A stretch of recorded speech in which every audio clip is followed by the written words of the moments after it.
કેમ છો મિત્રો? નવા વિડીયોમાં અમે આપનું હાર્દિક સ્વાગત કરીએ છીએ. આજે આપણે ફરીથી એક વાર્તા સાંભળશું. વાર્તાનું નામ છે બોલતી ગુફા. આ વાર્તા છે વાઘ અને એક ચતુર શિયાળની. આ વાર્તા દ્વારા આપણે એ પણ સમજીશું કે જ્યારે મુશ્કેલ પરિસ્થિતિ આવી જાય ત્યારે આપણે ગભરાયા વગર સ્વસ્થતાનો સામનો કરવો જોઈએ અને તેનો આપણને એક ઉકેલ મળી જશે. તો ચાલો મિત્રો, આપણે વાર્તાની શરૂઆત કરીએ. મિત્રો, એક ઘટાદાર જંગલ હતું. એ જંગલમાં ઘણા બધા પ્રાણીઓ રહેતા હતા. આ જંગલમાં એક વાઘ પણ હતો. આ વાઘ પ્રાણીઓનો શિકાર કરતો હતો અને પ્રાણીઓને ખાઈ જતો હતો. આ વાઘ એટલો હિંસક હતો કે જંગલના બધા જ પ્રાણીઓનાથી ખૂબ જ ડરતા હતા.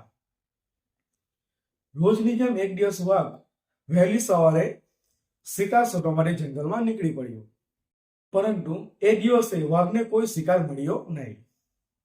વાઘ થાકી ગયો ફરતા ફરતા અને છેલ્લે પોતાના ઘર તરફ રિટર્ન થઈ રહ્યો હતો. તો ત્યારે રસ્તામાં એક ગુફા જોઈ. એ ગુફા જોઈને સમજી ગયો કે આ પણ કોઈ પ્રાણીનું ઘર છે.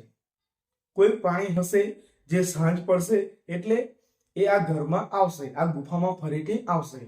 તો હું એ પ્રાણીને પકડીને શિકાર કરીને ખાઈ જઈશ. એટલે વાઘે શું કર્યું? વાઘ ગુફામાં ગઈને સંતાઈ ગયો. આ ગુફા એક ચતુર શિયાળની હતી. એ શિયાળ પણ શિકારની શોધ કરીને સાંજે પોતાના ઘરે રિટર્ન થયો. જ્યારે એ પોતાની ગુફા પાસે આવ્યો તો એણે જમીન પર કોઈ જંગલી પ્રાણીના પગલા જોયા.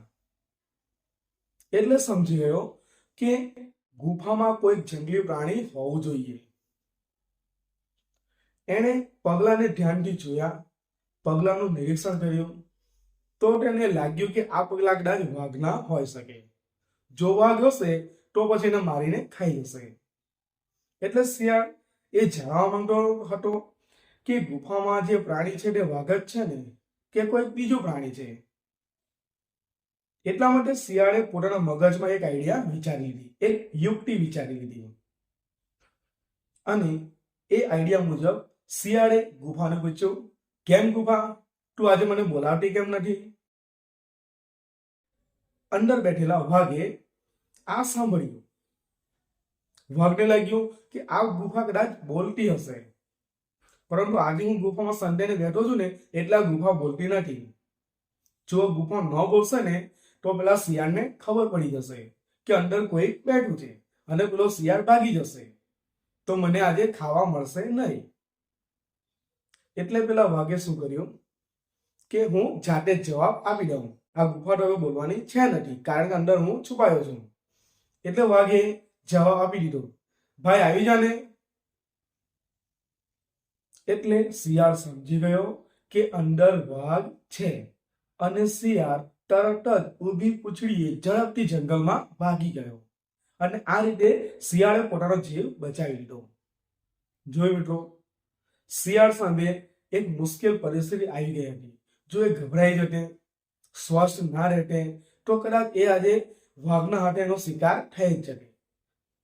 પરંતુ શિયાળે સ્વસ્થતાથી વિચાર્યું કે શું કરી શકાય, આ પરિસ્થિતિ કઈ રીતે બહાર નીકળી શકાય, પોતાનો જીવ કઈ રીતે બચાવી શકાય. અને સ્વસ્થતાથી વિચારીને એ શિયાળે પોતાનો જીવ બચાવી લીધો.